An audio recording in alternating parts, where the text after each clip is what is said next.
ধর্মঘট। এই ধর্মঘট শ্রম কোডের নাম করে মানুষের যে নিত্য যে চাকরির অস্বস্তিকর পরিবেশে ফেলে দিচ্ছে তার প্রতিবাদে ধর্মঘট। তাহলে মানুষের দাবিকে ওরা আটকাতে আসছে, তার মানে এখান থেকে খুবই স্পষ্ট যে ওরা ভয় পাচ্ছে, তাই এই ধরনের কাজ করছে। আপনাদের যে ধর্মঘট সেটা কেন্দ্র সরকারের বিরুদ্ধে, সেখানে গিয়ে রাজ্য সরকারের টিএমসিপির যারা কর্মী তারা কিন্তু আপনাদের প্রতিবাদে মিছিল বের করছে। দেখো, এখান থেকে খুব পরিষ্কার হয়ে যাচ্ছে যে এখানে যে রাজ্য এবং কেন্দ্র দুজনের একই আতাত, এখানে কোনো পার্থক্য নেই। এই পার্থক্যকরণী যে আমরা বারংবার বলে এসেছি যে তৃণমূল বিজেপি কয়েনের এপিট আর ওপিট, এইটাই ওরা প্রত্যেকটা মানুষের সঙ্গে বারবার এই বিরোধিতা করে ওরা সেই প্রমাণ করে দিচ্ছে যে ওদের মধ্যে কোনো ফারাক নেই। যা বিজেপি বলবে তাই তৃণমূল করবে, কারণ বিজেপি অগ্নিকন্যায় মমতা বন্দ্যোপাধ্যায়, এটাই তো এদের নীতি। আরএসএস ঠিক করে দিয়েছে পশ্চিমবঙ্গের বুকে আরএসএস এর দুর্গা বিজেপির হয়ে রাজ্যপাল চালাচ্ছে, যার ফলে কেন্দ্রীয় সরকারের বিরুদ্ধে যে নীতি, সেই নীতির বিরুদ্ধে মুখে বলছে বিজেপির বিরুদ্ধে, মুখে বলছে আমরা বিজেপির বিরুদ্ধে আছি, কিন্তু আসল লড়াই যখন বিজেপির বিরুদ্ধে হচ্ছে ওরা পিছন থেকে ছুরি মারছে শ্রমজীবী মানুষকে। কিন্তু আমরা এক কাট্টা, ওরা ধর্মের নামে মানুষকে ভাগ করতে চাইছে, আমরা ধর্মঘটের মাধ্যমে শ্রমজীবী গরিব মানুষের মধ্যে ঐক্য করছি।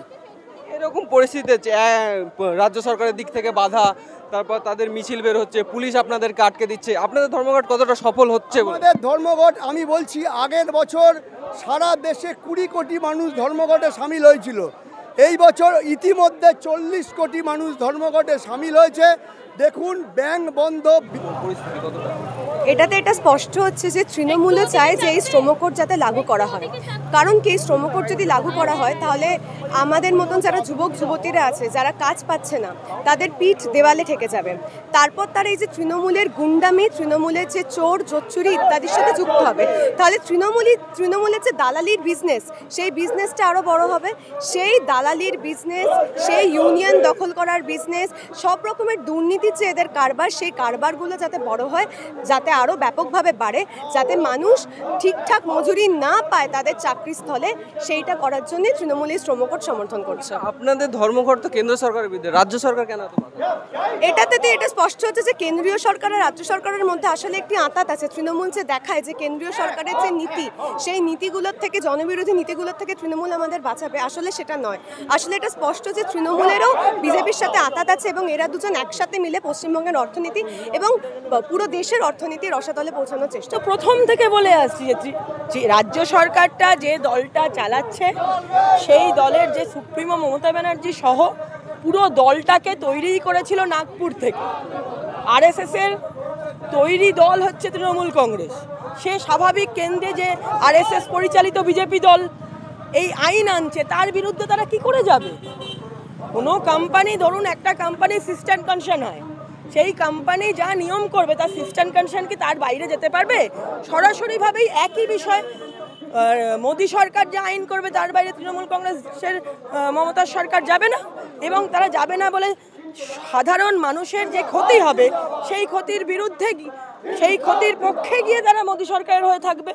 সাধারণ মানুষের হয়ে লড়াই তারা করবে, তারা মুখে সাধারণ মানুষের কথা বলবে, কিন্তু আসলে মোদীকে সমর্থন করছে সম্পূর্ণভাবে, কারণ তাতে তাদের দুর্নীতি থেকে কেউ ধরবে না। আর যত বেশি তারা দুর্নীতি করতে পারবে, মোদী মমতার সম্পূর্ণ গোটা। এ তো আমরা আজকে বলে একটার পর একটা দুর্নীতির কেস দেখেছি, একটার পর একটা ঘটনা দেখেছি, কলকারখানা বন্ধ হওয়া দেখেছি। আজকে 11 সাল থেকে 25 সাল কোন কারখানাটা তৈরি হলো কি? যদি নরেন্দ্র মোদীর সাথে এই ওদের হয়ে ধর্মঘটের বিরুদ্ধে উনি যাচ্ছেন, সাধারণ মানুষের বিরুদ্ধে যাচ্ছেন, সাধারণ মানুষের খেটে খাওয়ার অধিকারের বিরুদ্ধে যাচ্ছেন, সাংবিধানিক অধিকারের বিরুদ্ধে চলে যাচ্ছেন, কিন্তু ওদের সঙ্গে সংযোগ করে তারা কর্মসংস্থানের জায়গা খুলতে পারলেন না। উল্টে আদানি আম্বানিদের সাথে যোগাযোগ করছেন, আমাদের পশ্চিমবাংলার জল জমি জঙ্গল বিক্রি করে দিচ্ছে।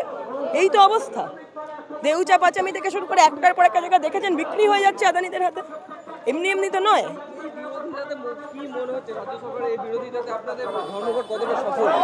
রাজ্য সরকার বিরোধিতা সব সময় করবে, তাতে আমাদের কিছু। আপনারা দেখুন হাতিবাগান চত্বর, দেখুন তো কটা দোকান খোলা আছে। কিসের দাবিতে আজকে আপনাদের এই ধর্মঘট? এই ধর্মঘট 10টা শ্রমিক সংগঠন কেন্দ্রীয় ফেডারেশনের ডাকে সারা ভারতব্যাপী কর্মসূচি। মূলত আমরা দেখতে পাচ্ছি এই বিজেপির সময় দাঁড়িয়ে নিউ ফ্যাসিস্টিক প্রবণতার যে সরকার, তারা হচ্ছে প্রত্যেক দিন মানুষের কাজের অধিকারকে কেড়ে নিচ্ছে। 29টা শ্রম আইন ভারতবর্ষে ছিল, যে শ্রম আইনের দ্বারা শ্রমজীবী মানুষের অধিকার, তাদের সামাজিক সুরক্ষা, তাদের একেবারে খেয়ে পড়ে বাঁচার অধিকারগুলোকে সুরক্ষিত রাখা যেত। সেই লড়াই 29টা শ্রম আইনও বিভিন্ন লড়াই আন্দোলনের ফসল। এই সরকার এসে 29টা শ্রম আইনকে বদলে দিয়ে 4টা শ্রম কোড করেছে, যার ফলে এখন দাঁড়িয়ে ইউনিয়ন করার অধিকার থাকবে না। এখন দাঁড়িয়ে হচ্ছে 8 ঘন্টা যে কাজ, পৃথিবীর বৃহত্তম ঐতিহাসিক যে শ্রমিক আন্দোলনের ফসল 8 ঘন্টা কাজের দাবি, তাকে বদলে দেওয়া হচ্ছে। এখন ওভারটাইমটাকেই একটা নির্দিষ্টভাবে এই নতুন শ্রমকোডের মধ্যে দিয়ে এমনভাবে যুক্ত করা হচ্ছে যেন ওভারটাইমটাই করতে হবে এবং তাকে ওভারটাইম হিসেবে কনসিডার না করা।